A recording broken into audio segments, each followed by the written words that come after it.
Hola filmadores, ¿cómo están? Soy Alberto, me da muchísimo gusto estar con ustedes en el 12º episodio de su podcast favorito, Terapia de Guión. Como cada semana me acompañan los guionistas Carlos Tello y Rafa Martínez. Hola muchachos, ¿cómo están? Bien, aquí, listo. Todo bien, todo bien. Pues como les contábamos la semana pasada, ya estamos en la recta final de la primera temporada de este podcast, de su podcast favorito, y en estos últimos capítulos hemos decidido hablar de los guiones de 3 películas que nos gustan mucho. La semana pasada hablamos de Volver al Futuro. Si quieren ver el video, vayan a checarlo. Les dejamos por aquí el link, el enlace. Y esta semana vamos a hablar de una de las películas más emblemáticas de Bill Murray, podría decir, la cual fue dirigida y coescrita por el fallecido Harold Ramis y Danny Rubin. El día de hoy vamos a hablar de Groundhog Day, el Día de la Marmota, o también, ¿cómo se llama? Atrapado en el Tiempo o Hechizo del Tiempo, ¿no? Como se le conoce aquí en Latinoamérica. Hechizo del tiempo. Pues bueno, muchachos, yo les confieso que tenía rato que no veía esta película, pero ahora que la volví a ver en preparación para este podcast, lo primero que vino a mi cabeza fue el término high concept. Este término que se refiere a las películas que tienen una premisa que inmediatamente llama la atención de los espectadores o del público en general. Mi primera pregunta es, ¿están de acuerdo de que gran parte del éxito de esta película se debe a la originalidad de la premisa de la historia? Justo creo que El Día de la Marmota es una de esas películas que realmente cristalizaron ciertos plot devices, o sea, como cierto tipo de trama, que en este caso es el encerrado en loop temporal. No fue la primera historia de loop temporal que ha habido, no fue la primera película que hubo con una trama similar, o que ha sido algo recurrente en cuentos de ciencia ficción, o en algunas películas. O sea, estoy seguro, ya tengo un buen de tiempo que no veo La Dimensión Desconocida, pero hasta de repente si alguien me dijera que hay un capítulo de Dimensión Desconocida o de Outer Limits con una trama parecida, se las quería, ¿no? Creo que la razón por la que El Día de la Marmota cristalizó esto y se volvió el hito que fue porque no solo aprovechó ese high concept, sino que, o sea, más bien no solo lo hizo bien, sino que realmente lo explotó a fondo. O sea, fue como un matrimonio perfecto de esa trama con el tipo de personaje que necesita estar en esa trama. Que de hecho, hasta en el libro de Danny Rubin, que explica cómo escribió El Día de la Marmota, parte del desarrollo original, o sea, de cómo fue surgiendo la historia, partió mucho de estas preguntas de personaje que está planteando la película, justo esta cuestión de la inmortalidad y de cómo ciertas personas necesitarían de esa inmortalidad tal vez para poder crecer como seres humanos, ¿no? Que ese es el caso del personaje de Bill Murray, que es alguien que necesitaba de una situación tan extrema para madurar realmente. Entonces, creo que más que originalidad, yo estoy medio a veces peleado con la palabra originalidad porque creo que cuando muchos hablan de originalidad, creo que se imaginan algo que nunca se ha hecho antes, ¿no? Lo cual es prácticamente imposible tal vez ya, y lleva tiempo que es así, sino que realmente la originalidad tiene que ver más con sensibilidad, con cómo expresas las cosas que siempre se han estado diciendo, ¿no? O cómo dices las mismas cosas de maneras distintas, o cómo dices nuevas cosas utilizando métodos antiguos. O sea, como que es toda una mezcla de todas estas cosas, ¿no? De sensibilidad, de expresión, etcétera. Y por eso cuando alguien realmente dice que lo que más le importa es ser original, siempre trato de preguntarle qué exactamente se refieren con eso, porque pues uno puede hacer cualquier cosa y tal vez no haga ningún sentido y tal vez no tenga ningún impacto y puede ser original. Y algo muy familiar puede tener 10 veces, 100 veces el impacto, pero porque está muy bien hecho, ¿no? Y creo que en el caso de Día de la Marmota sí es una trama original, porque no se había visto tanto, pero no fue la primera vez que se hizo. Pero creo que es más la circunstancia de que es una historia que, valga el cliché, es muy universal y es muy humana, y justo creo que esa es una de las razones por las que causó el impacto que causó. A mí, digo, también, yo tengo otra confesión que hacer. Yo No no lo la he he visto. visto. Ah, no es cierto. No, yo la he visto 2 veces en mi vida. No, o sea, es así. La primera fue en mis tiempos de estudiante, de hecho, el CCC, lo cual quiere decir que fue 2014 o 15. La primera vez que la vi, o sea, no la había visto antes. O sea, no es una película como la que hablamos la semana pasada, con la que no, crecí casi, casi, que he visto en más de una vez o en más de una etapa en mi vida y que de pronto eso pues ayuda como a que represente, ¿no? Pues, no sé, es como distintas perspectivas y que evolucione la manera de verla, ¿no? Y la volví a ver hace una semana para este examen. Oye, ya ves, así, para mí era un examen esto, para grabar este episodio. Entonces, en realidad, digo, lo que sí puedo decir es que justo am, al verla visto ahora, me significó, o sea, definitivamente como que me habló mucho a cosas personales, ¿no? Por las que atravieso en este momento, que me encantaría repetir el mismo día con todo el gusto del mundo, porque necesito muchas cosas que, o sea, un poco estaba pensándolo también como que lo llevé hacia el tema de la pandemia y el encierro, ¿no? A cómo pensábamos, como esta cosa de que encerrarnos en casa y no salir y empezar a hacer home office y demás, que era como estas primeras reacciones de que era como estar repitiendo el mismo día y se nos perdía la temporalidad y no sabíamos ya de sábado o domingo, y que entonces había como una situación como inherente, más bien como que a esa situación había algo inherente de que tendríamos que crecer como personas. O sea, como que estaba pensando que a lo mejor este, una trama como esta tiene mucho que ver con eso, ¿no? O sea, con cómo la oportunidad de poner como una especie de pausa a la vertiginosidad en la que pasa la vida, como que inevitablemente uno piensa que tendría que salir de ahí convertido en una mejor persona, ¿no? Y así como Bill Murray, ¿no? Se la pasa, termina esta experiencia sabiendo, ¿no? De literatura francesa y sabiendo tocar el piano y sabiendo, como que esta exigencia de que esa oportunidad, de que el tiempo se detenga o que abra un paréntesis, ¿no? Se tiene que aprovechar y eso es como abrumador también, ¿no? Lo estoy llevando hacia allá porque un poco esa fue mi experiencia viéndola ahora, como que en eso estaba pensando, como que yo quisiera hoy tener esa oportunidad para como digo, incluso justo hay un momento en que el personaje lo menciona, como a lo mejor lo que estás viviendo no es una maldición, sino todo lo contrario, ¿no? Y hay esta idea, digamos, una manera en la que lo expresan es con el tema de lo del vaso, ¿no? El vaso medio lleno o medio vacío, y cuando justo hay esta transformación en el personaje respecto a cómo ve la situación en la que está. Y yo definitivamente lo que puedo decir es que el Rafa que vio la película recién, ¿no? Hace una semana, y que seguramente no fue así cuando la vi por primera vez, definitivamente ve el vaso, ¿no? Y la situación en la que Phil se encuentra como vaso medio lleno. O sea, para mí es una oportunidad de oro ponerle una pausa hacia a la vida, ¿no? Y como, pero bueno, la pregunta original, tu pregunta tenía que ver justo con el high concept y con cómo es una idea vendible rápidamente.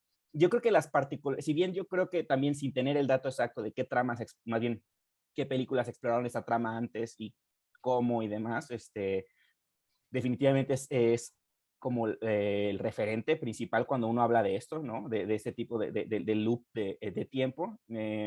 Es la más popular, la más conocida, yo creo, en ese sentido. Yo creo que por lo que dice Tello también, justo no tanto ya digo justo mucho como Tello, me tengo que, Un algo me contagio. tiene que pasar, pero bueno, al igual como dice Tello, creo que la razón por la que se vuelve así como cualquier guionista que hoy en día le encargaran hacer una película de loop en el tiempo, tiene que ir a revisitar sí o sí, empezando, ¿no? Así como el Día de la Marmota.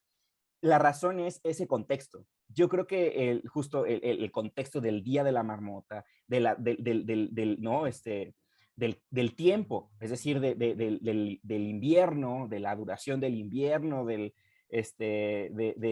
¿no? El personaje es alguien que se dedica a predecir el clima, que está pensando como en lo que viene,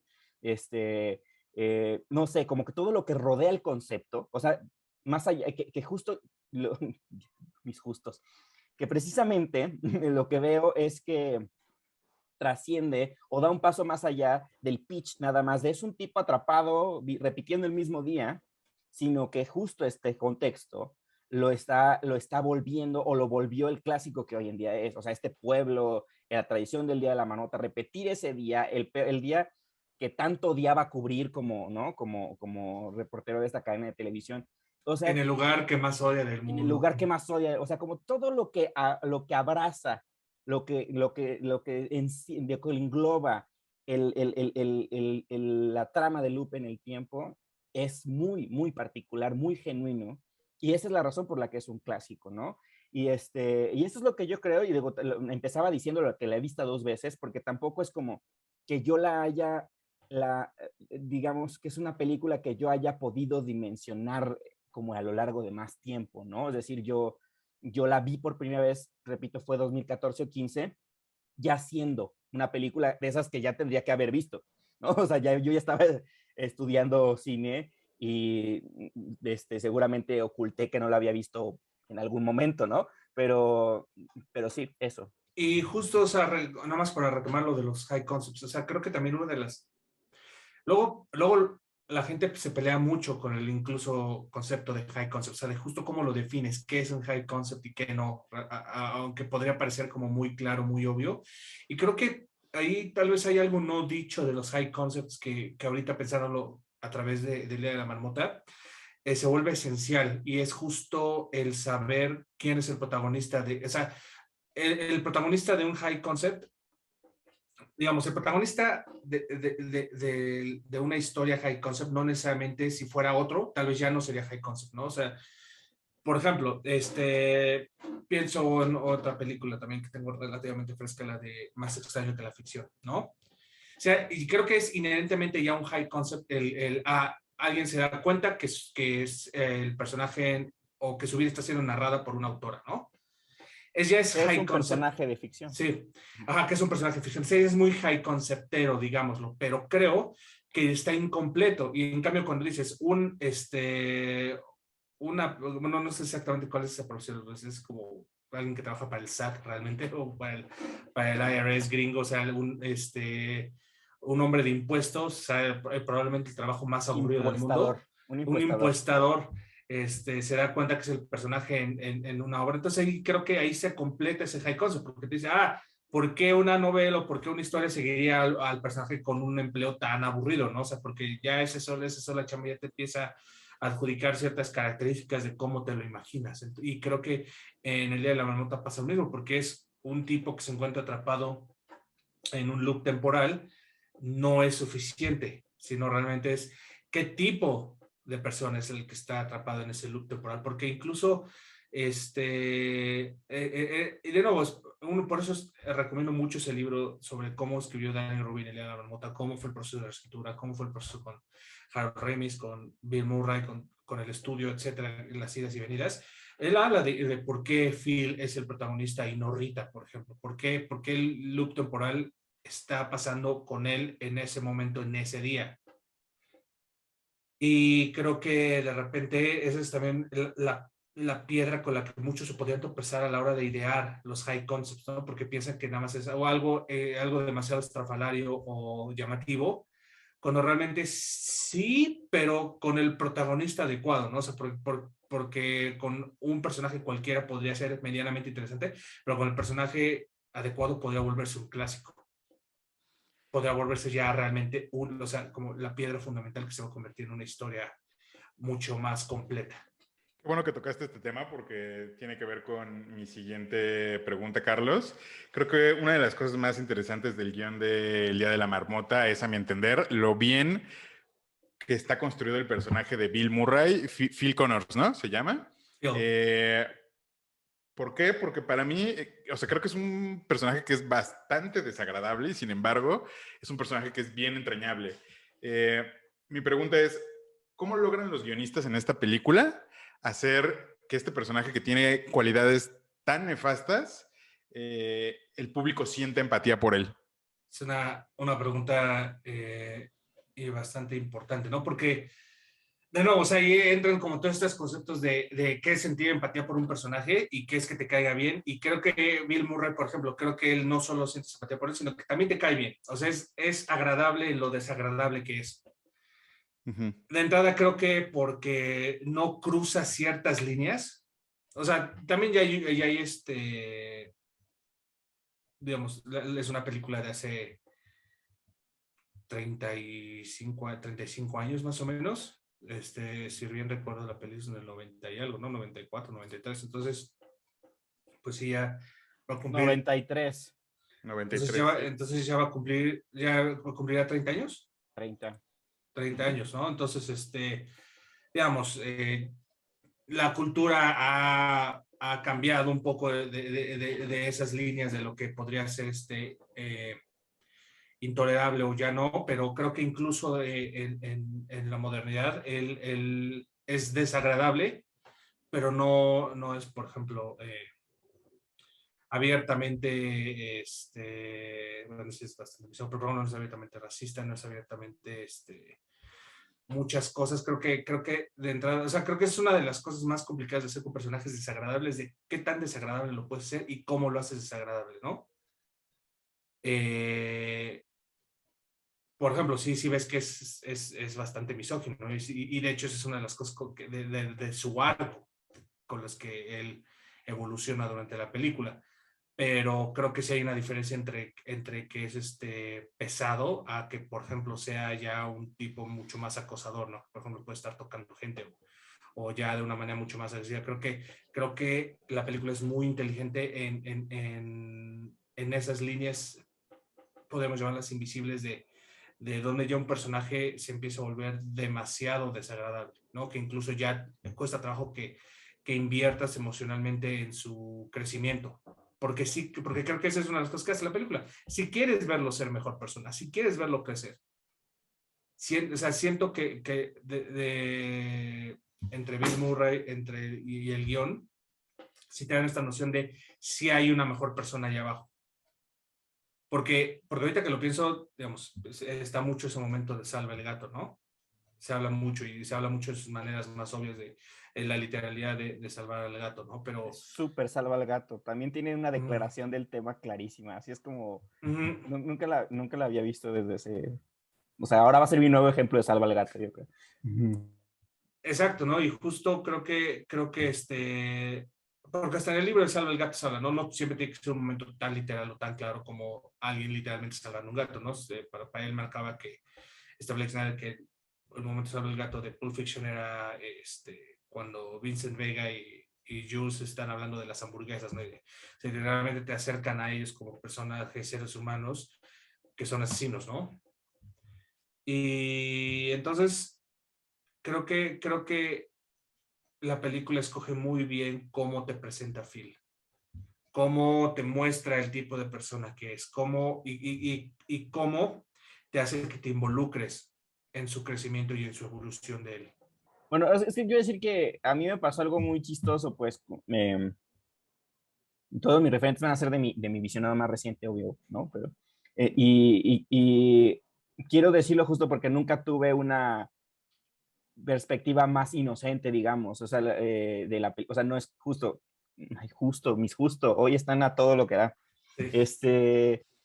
Precisamente, o sea, no es una película que haya yo visto, eh, repito, como antes de la manera en la que hoy en día vemos las películas, ¿no?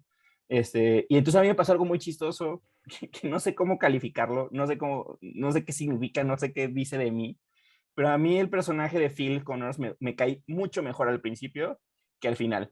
O sea, entiendo que es algo rarísimo, creo que es algo que justo responde a los tiempos, pero a mí me parece mucho más empático un tipo que ya es la cuarta vez que lo mandan al lugar que más odia del mundo y lo que quiere es irse cuanto antes y que está apático e irritable y no le gusta y que tiene las manos atadas y que no le dan el lugar ¿no? que él cree merecer.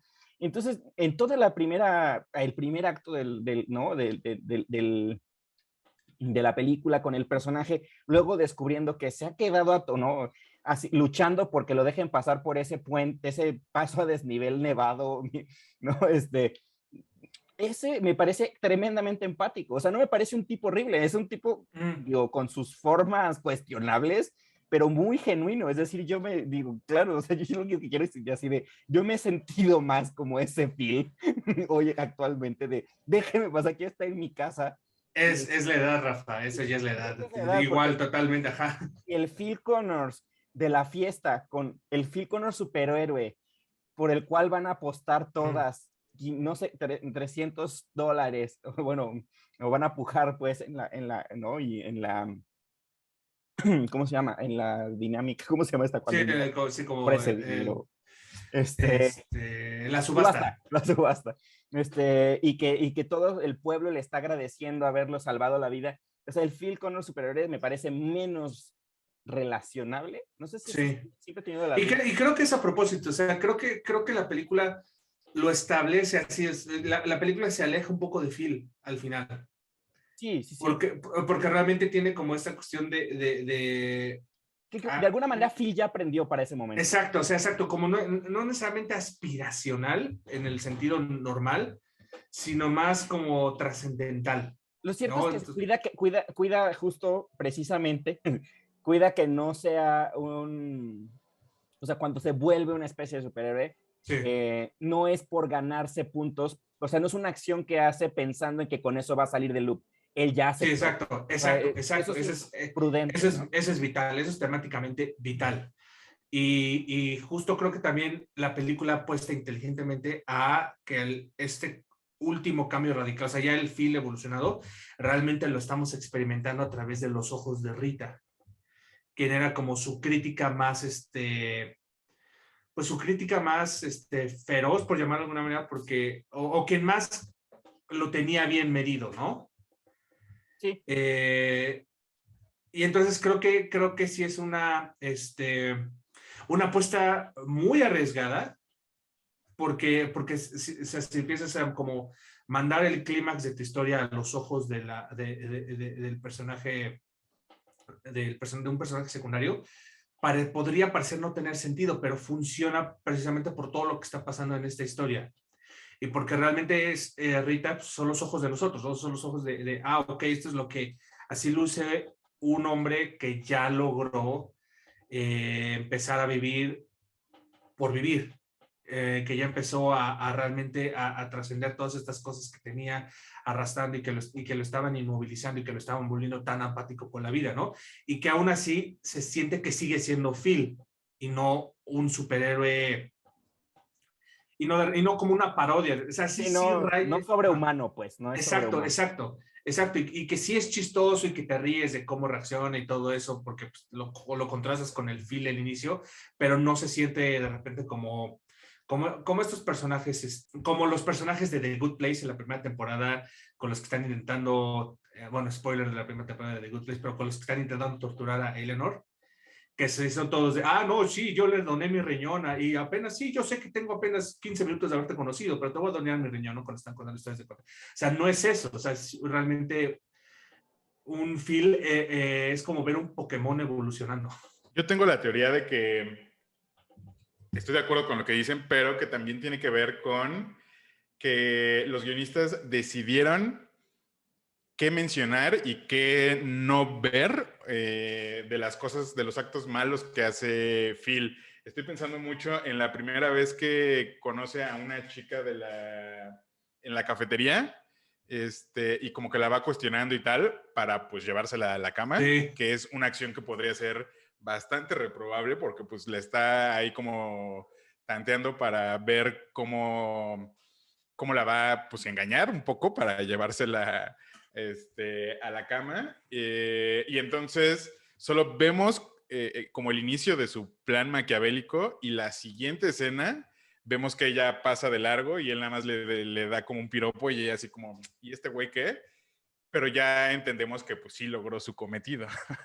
Entonces, para mí es parte del éxito que sí nos enseña todas esas cosas pues nefastas que tiene el personaje, pero no nos enseña justo lo que tenemos que ver para que no lo terminemos odiando.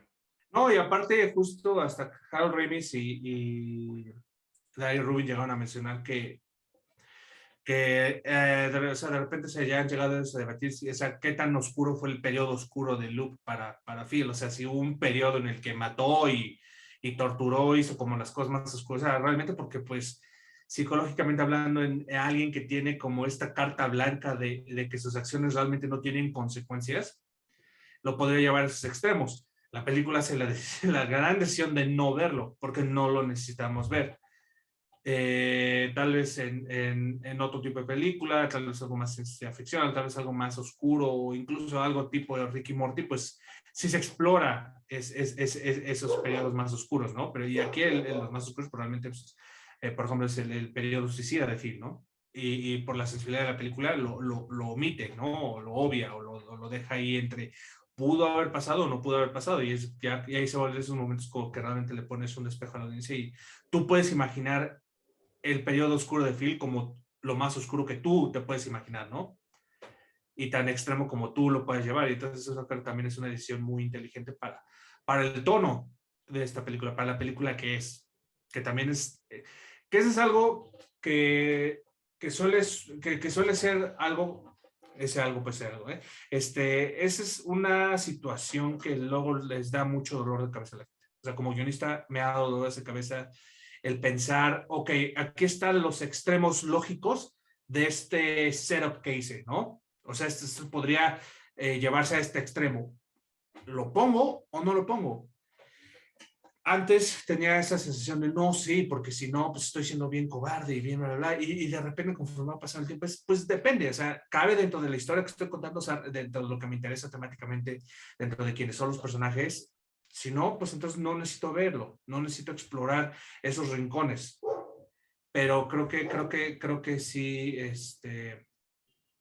creo que definitivamente es uno de los aciertos de esta película es también lo que no te enseña.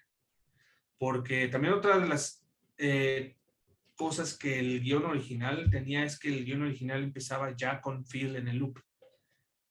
Entonces, lo cual podría ser una decisión interesante, pero creo que esta vez sí tomó o sea, el guión acabó tomando la decisión correcta de empezar con Phil antes del loop, ¿no? Pero, de nuevo, ese es el tipo de decisiones a veces la decisión más interesante no siempre es la mejor decisión para la historia. Y creo que es una lección que no aprendes tan fácilmente. Ay, qué profundo. Sí. Pues miren, les confieso que después de ver El Día de la Marmota me aventé esta película que se llama Feliz Día de tu Muerte, Happy Valentine's o algo por ahí. No, Happy Death Day, tú, Happy, ajá. ajá, Feliz San que, Valentín. ajá, que es una película que no me gustaría decir roba, me gustaría decir toma prestada esta premisa de la que habíamos hablado. De hecho, hay una parte en la película en lo que la mencionan, que mencionan a Groundhog Day. Sin embargo, hay una diferencia que me pareció que era bien importante y que es que en esta película, en la de Feliz Día de tu Muerte, el loop llega a ser bastante tedioso. Mientras que el loop temporal en Groundhog Day me parece que nunca llega a ser molesto ni tedioso para el espectador. Mi teoría es que en esta película, en Groundhog Day, los guionistas aplicaron una repetición de los hechos, pero progresiva todo el tiempo. Creo que a pesar de que vamos viendo el mismo día del protagonista, vamos viendo, pues sí, cómo va avanzando toda la historia. Y mi pregunta es, ¿qué me pueden contar de la estructura de esta película? Para mí, uno de los momentos claves de la historia es esa cita mágica con Rita que acaba en fracaso. Y en el por qué acaba en fracaso, que es pues, básicamente el midpoint de la película. Phil ya ha dado vueltas en este loop, ya se ha divertido bastante, y ahora lo que quiere hacer es conquistar a Brita, ¿no? Digo, a Rita. Quiere conquistar a Rita. Entonces, averigua qué cosas le gustan, los libros, o sea, todo, o sea, como realmente ir, pues, un poquito de manera stalker directamente, de qué es lo que le late, qué es lo que no, cómo acercarse a ella, cómo manipularla. Y aún así, en toda esta manipulación, se da una cita mágica, o sea, una cita que va fluyendo con todo lo correcto, ¿no? O sea, que va fluyendo, o sea, y que tiene estos momentos súper padres, hacen el muñeco de nieve, o sea, pero es un feel falso todavía, es un feel que está diciendo las cosas correctas, las cosas que sabe que ella quiere escuchar, y ella está reaccionando de manera muy genuina, pero eso también hace que él tenga que reaccionar hasta cierto grado, no diría genuinamente, pero sí improvisando todavía, y entonces eso le da como esta fluidez a esa cita y el momento se va volviendo más romántico y se va volviendo más romántico y ella va entrando en este juego, va entrando en este juego y los dos están dejando ir, pero al final la cita fracasa porque sigue siendo un Phil manipulando, un Phil no siendo honesto y un Phil como tratando de como ponerle esa palomita a su checklist de cosas que quiere hacer en este loop.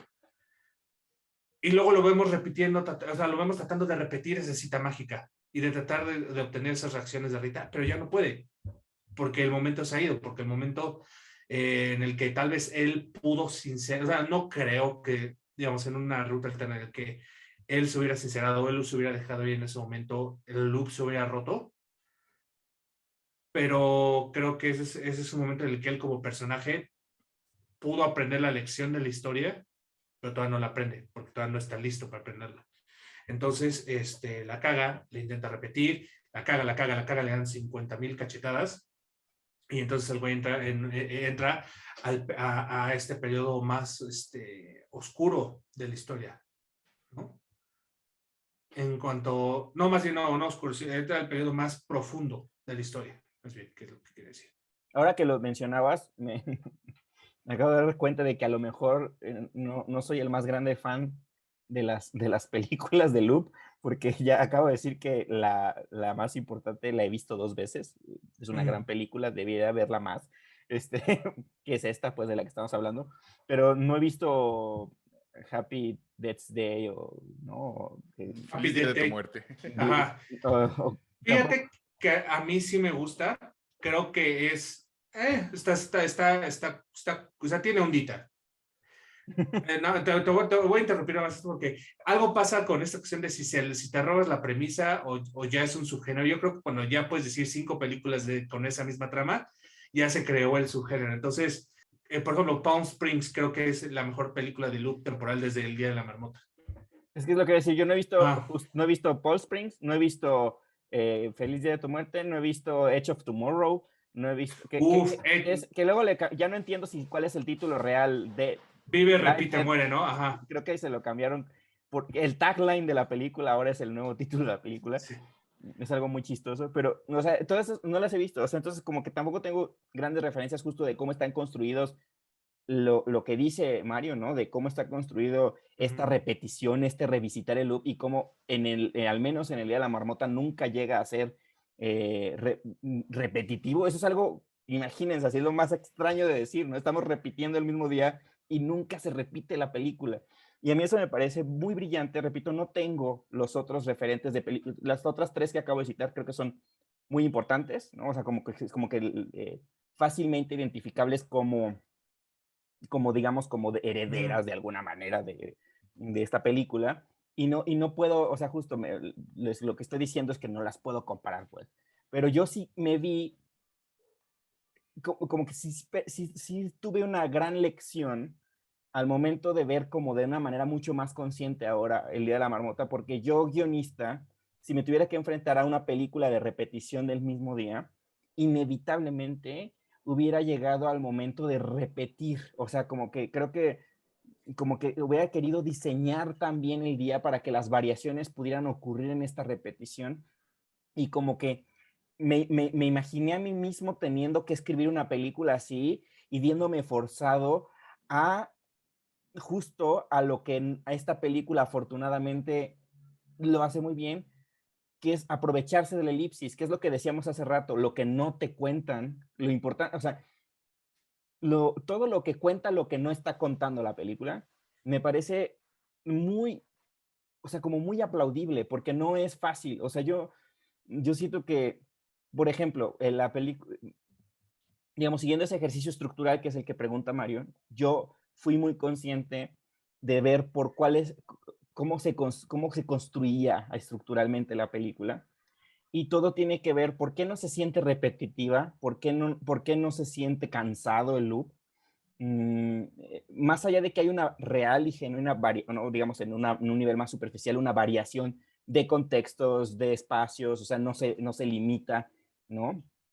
Tiene que ver con que en ningún momento la película, desde el personaje, está en la misma situación emocional, digamos, ¿no? Es decir, ese trazo está muy finamente hecho y de hecho yo lo traté de seguir, ¿no?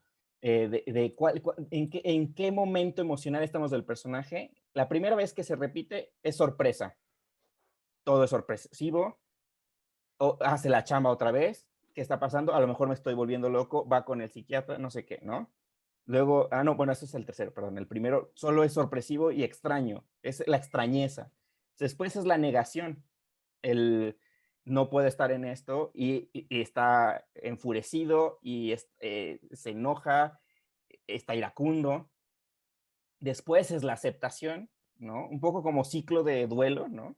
Después es la aceptación cuando tiene esta noche con los borrachos en los bolos, ¿no? Y acepta la bendición que puede significar esta maldición y el que no tenga consecuencias. Después lo vemos ya hacer planes ante su situación y justamente cuestiona a la chica de la cafetería. Al día siguiente, desde el principio, la aborda haciéndole creer que es un compañero de la escuela, ¿no? Después se aburre. El siguiente paso es aburrimiento, ¿no? El personaje empieza a, decir, a contar lo que va pasando con así ya aburrido.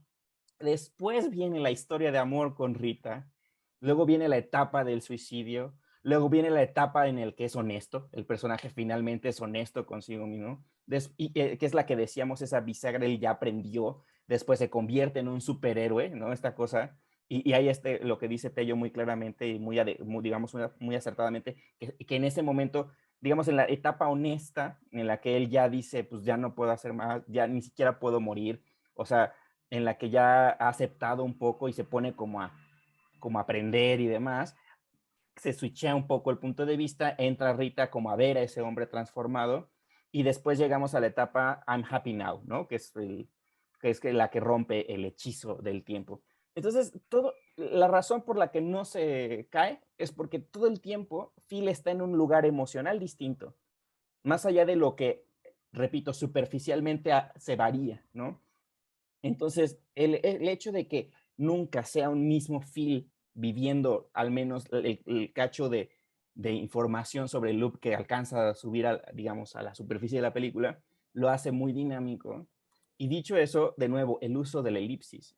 Es así, a mí, repito, yo me veía, Rafa, te encargan esta película, solamente te dan así una línea argumental, o sea, una paginita, ¿no? Un personaje es un tipo así nefasto, entonces tiene que repetir el mismo día y aprende tal cosa y entonces sale. Yo me daría mucho miedo a o sea, ¿sabes? Como algo que a la película no le da miedo ni siquiera desde el día 2, o sea, desde la repetición del día 2, que es cortar, ¿no? De pronto, después de que cubre por segunda vez el Día de la Marmota, creo que cortamos a la regadera. Es decir, nos pasamos todo el día. O sea, entonces, yo decía, ¿qué? ¿No? O sea, qué valentía, porque yo siento que todavía no había, o sea, repito, yo guionista con más dudas de la fórmula, diría, es que tengo que por lo menos repasar el día completito 2 veces y como que, ¿no? Y nada, esta película no, sabe que lo que tiene que defender de nuevo es el estadio emocional, o sea, el estado emocional de Phil, para que entonces agarremos las escenas que están contando y ya, por eso en la parte de comedia romántica, los loops son tremendamente claros porque estamos reseteando la misma escena, no tengo que ver el reloj nunca más. Entonces, estructuralmente es una cosa muy maravillosa, la verdad. Y es que increíblemente la película se da cuenta de algo extremadamente obvio que creo no todos guionistas nos daremos cuenta inmediatamente, que es el día lo vas a ver de todos modos un chingo, ¿no? O sea, no necesitas verlo, o sea, no necesitas verlo ni siquiera tantas veces, o sea, lo puedes construir a momentos, ¿no? Y vas a construir el día completo ya en lo abstracto, tal, o sea, sí, claro, te presentan el día completo la primera vez, ¿no? Porque es vital tenerlo esa primera vez. Pero luego la sensación de repetición te lo construye con abstracciones de momentos. Y cuando, por ejemplo, Phil se estanca, la historia encuentra maneras para reproducir ese estancamiento de maneras que la historia no se estanca. Y ese es creo, algo que requiere mucho pinche colmillo para hacerlo, ¿no?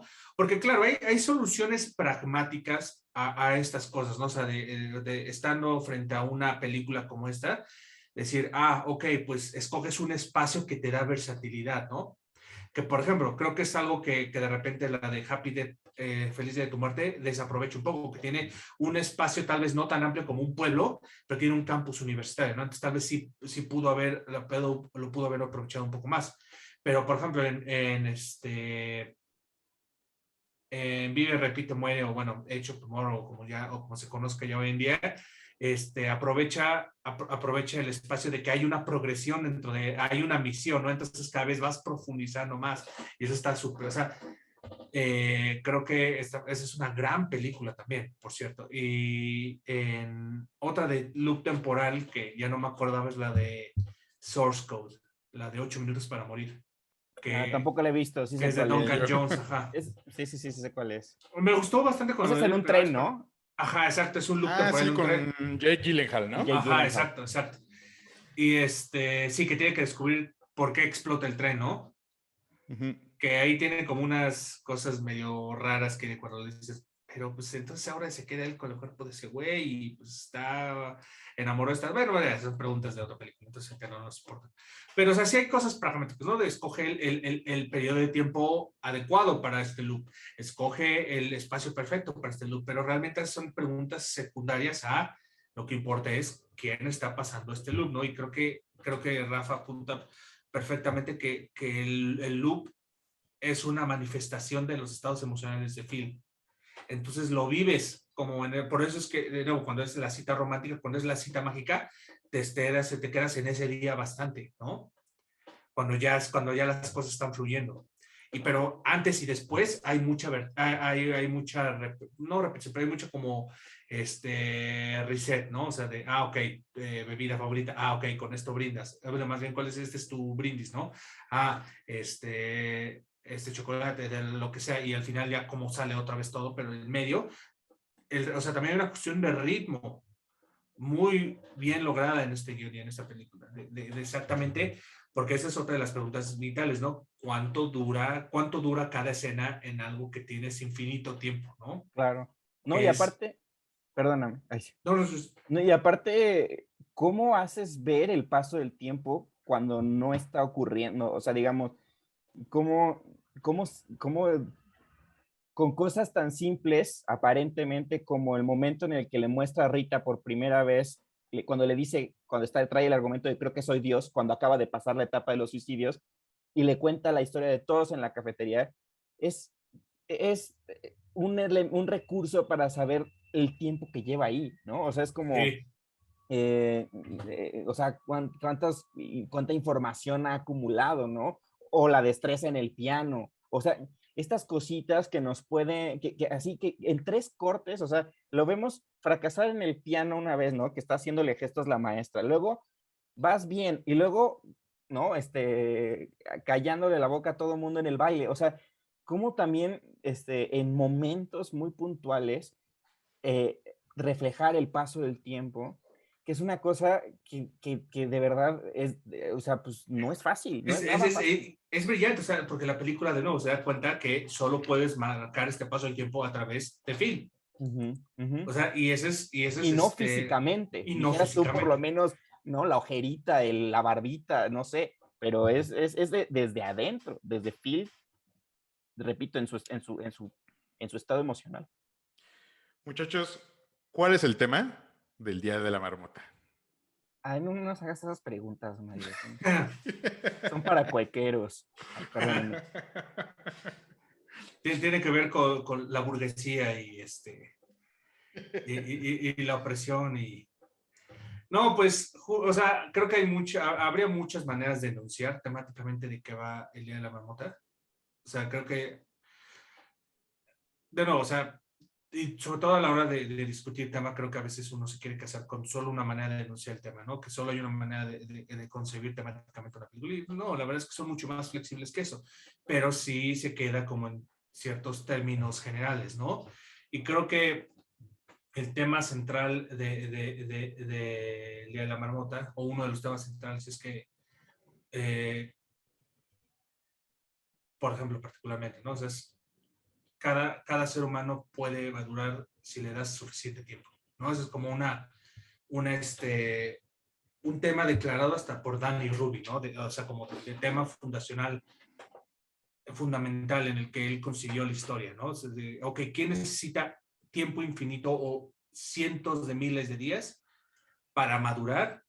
Alguien que está como atrapado en cierto tipo de adolescencia, ¿no? Que también es algo que tiene Phil, está en ese estado no clásico de adolescencia en el que es inmaduro como se haría un chavito de 15 años, pero sí en esta cuestión de cómo maneja su apatía, que de nuevo es muy, muy entendible, de nuevo, porque por ejemplo, el estado de pandemia creo que nos regresó un poquito a esa sensación, ¿no? Entonces creo que es una película perfecta de cuarentena, pero creo que ese es como uno de los temas declarados de la película, de, de, de, de, de cuando tienes, de que cualquiera puede crecer o de cualquiera podría madurar si tiene el tiempo suficiente, o si se le da las condiciones perfectas para que madure. Ese es como un tema de claro. Hay otros temas ahí que podemos enunciar, ¿no? Como el de cómo utilizas ese tiempo, por ejemplo, ¿no? Pues esa es otra manera de enunciar el tema de que tal vez es imposible que madures hasta que decidas vivir la vida por sí misma o hasta que decidas vivir también por otros, porque eso es algo que la historia manifiesta en términos explícitos. Phil no puede trascender este loop temporal hasta que empieza a vivir por los demás, hasta que empieza a servir a los demás, hasta que empieza a vivir su vida en comunidad, como parte de algo más allá de sí mismo, que también tendría que mucho ver con él como protagonista al inicio, ¿no? Es súper egocéntrico, súper apático, súper soy yo lo único que importa en este cosmos. Y el principio del loop parece que refuerza eso, ¿no? Aparece es de sí, soy un dios ahorita, ¿no? Y ahora puedo hacer todo lo que yo quiera. Pero en cuanto empieza a darse cuenta que incluso así nunca va a salir de este loop y se da cuenta creo que también por eso estructuralmente es tan importante la escena del anciano y de por qué no lo puede salvar. Porque también creo que ahí enuncia explícitamente el que incluso en las condiciones que está él no puede hacer todo. No es un dios y no es un Superman. Pero de todos modos, aún así, como ser humano, con el mismo tiempo que podríamos tener todos, aún así en un mismo día se podría conseguir muchas cosas, que es también otro tema que podrías enunciar, ¿no? De no puedes, de que es un tema manifestado en preguntas, ¿no? Que se llama una cuestión como de qué significa aprovechar realmente un día, ¿no? Y no se libere del loop hasta que realmente aproveche ese día. Y ahí hay toda una cuestión temáticamente, moralmente, éticamente, qué significa aprovechar un día, ¿no? Entonces, creo que por eso es una película tan rica y de tanta risa, porque cualquiera puede decir uno de esos temas y decir, sí, es ese.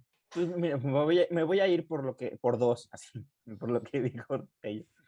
Yo digo, sin haberlo anunciado, sin tenerlo anunciado así, yo lo que sí percibiera esta cosa como o dos temas, digamos, o dos, digamos, de estos, el gran tema y un subtema, pues, que es uno que incluso ya mencioné, pero sí tiene que ver con no, repito, no sé cómo enunciarlo tan limpiamente como suele, a donde tenemos que llegar o nos recomienda la José llegar, pero creo que sí tiene que ver con cómo digamos, la línea temporal de una persona no necesariamente corre a la misma velocidad que la vida o que el resto del mundo. Entonces, ¿cómo es que nunca estamos al parejo, ¿no? O sea, cómo la velocidad del mundo no nos permite justamente como adentrarnos, como vernos hacia adentro, como conocernos realmente. Entonces, yo lo visualizo así como si estuviéramos así como agarrados ¿no? a un vagón de tren y correr, así con los pies súper gastados, ¿no? Tratando de ir a la velocidad de la vida, ¿no? Y a lo mejor, no sé, a nuestro paso sería mejor, pero se nos va la vida, ¿no? Entonces una cosa ahí como de esa contradicción, porque pues siempre, yo creo genuinamente que el peor enemigo, o sea, de cualquier ser humano es el tiempo, o sea, de hecho es el tiempo como tema despierta mucha fascinación y es inevitablemente que la despierte, sobre todo en gente que se dedica al cine, siendo el cine un medio que se sostiene en el tiempo, ¿no? Porque, no sé, o sea, porque, pues eso, o sea, yo creo que, eh, y podemos tener la reflexión reciente ahora que pasan estas cosas como el horario de verano, ¿no? Y quitarnos una hora nos mata, o sea, nos desajusta así horrible, ¿no? Es como, ¿por qué? ¿Por qué? ¿Por qué? Entonces es una hora. Entonces, si alguien puede decidir que ahorita son las 7 y no las 8, este, no sé, es como, ya me voy a ir a cosas más profundas, pero ¿por qué no decidimos que toda una semana es el lunes? Entonces te lo entrego el lunes y tengo 7 días para entregarte y la vida va más tranqui, pero no, el lunes tiene 24 horas y ¿por qué no me entregaste tu escaleta el lunes, Rafael Martínez García? Entonces, solo estoy pensando en esa constante batalla contra el tiempo como core, ¿no? Como centro temático de la película. Y otro, pues el que mencionaba hace rato, que tiene que ver con cómo una situación como esta la decides verla, ¿no? El vaso medio lleno o medio vacío, que lo aprovechas o te lanzas al vacío con el otro fil, ¿no? En la camioneta. ¿Qué haces con ese tiempo extra, ¿no? Entonces, pues por ahí. Creo que cerrar con el tema de la película es una buena forma de cerrar este episodio. Si hay algo más que quieren agregar sobre Groundhog Day, es ahora o nunca, muchachos. Tello, ¿por qué la escogiste? Ujú. Creo que El Día de la Marmota es ese tipo de guión que quisiera escribir algún día, ¿no? Lo que yo llamo las whimsical rom-coms, que tienen o whimsical comedies, en el que tienen este núcleo de, pues creo que lo correcto sea pues, realismo mágico, ¿no? O sea, es cuestión de realismo mágico en el que están manejándose grandes verdades de la vida, no sé cómo vino lo mismo, Mila. Y pues muchas de mis comedias favoritas son así, o sea, Quisiera ser grande es otra de mis comedias favoritas, es una película que adoro y tiene como este aliento emocional, espiritual, igual que El Día de la Marmota, ¿no? O Más extraño que la ficción. Que por ejemplo, cuando hablamos de tema, cuando hablo de tema con mis alumnos, les suelo dejar estas tres películas porque creo que también enuncian sus temas en maneras muy explícitas y muy claras, pero también tienen niveles de lectura muy ricos y distintos, entonces creo que se puede sacar mucha tela de ahí, pero son el tipo de películas que siento que me gustaría escribir algún día, en el que se puede, o sea, escoger un temita mágico o una cuestión como de alteración de realidad que te deja explorar como estas cosas de la vida, ¿no? A un nivel muy profundo, pero también a un nivel muy, no ligero, porque no es exactamente ligero. Tenemos a Phil Connor suicidándose, a Harold Creek en Más que la ficción lo atropella un camión y casi se muere, etc. O sea, creo que no son exactamente ligeros, pero sí son optimistas. Yo creo que Tello debería de picharle a Netflix un remake mexicano que se llame El Día de la Candelaria. El día de la Mucho tamal. Era todo. Sí, Bueno, de muchachos, alguien que tiene que cubrir el mercado de los tamales, ¿no? Y ya me hace la misma fecha y cuántas, que sería un gran día, ¿eh? Qué, cuántas qué rico, hojas, güey. cuántas hojas le salen a tamal define cuántas semanas al invierno Exacto. le quedan. Bueno, con esto vamos a cerrar el capítulo, pero antes de cerrarlo, me gustaría avisarles que la próxima semana vamos a hablar de Social Network, Para que la vean. guión escogido por el buen Rafa, donde seguramente vamos a estar hablando de diálogos, porque, porque, porque Puede ser. algo sabe de eso el joven Sorkin, ¿no? Sí.